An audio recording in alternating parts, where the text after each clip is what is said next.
Mao ni siya daf, adto ka sa member.sss.gov.ph. So kung bago pa ka ani kinahanglan jud ka mag-sign up.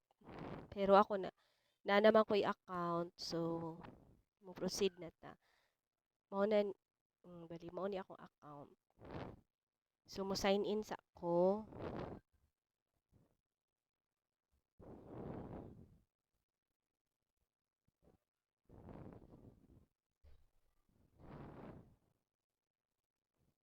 Tapos matuta sa PRN services or payment reference number. Mao na siya ang PRN.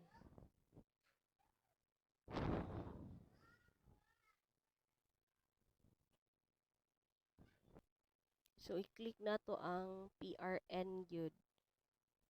So naay contribution, naay loan. Pili lang ka asa imuhang i-pay ang contribution ba or for loan. So ako contribution ko.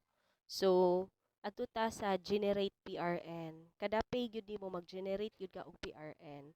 Kay mo na atong i-enter sa GCash. So sa ako ang case, mo na akong PRN. So bayro no na ako April to June 2024. So i-copy lang nako. Tapos moadto ta sa GCash.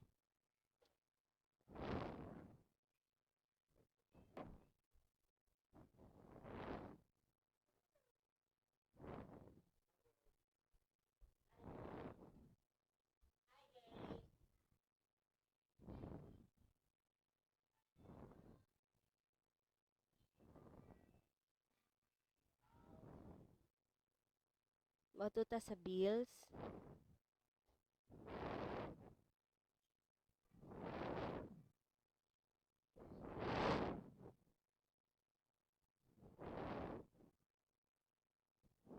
Bills. Adto ta sa government. Pangitaon lang nato ang SSS contribution. Kung SSS contribution ang imuhang bayaran. Pero pag ano gani loan, napoy SSS loan.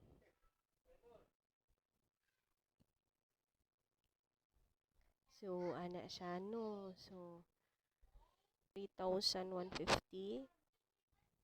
So 3,150 then PRN.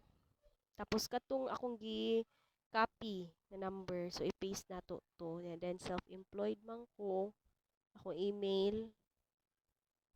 Tapos so ang ana ra siya. The next din ka kung mag-pay ka.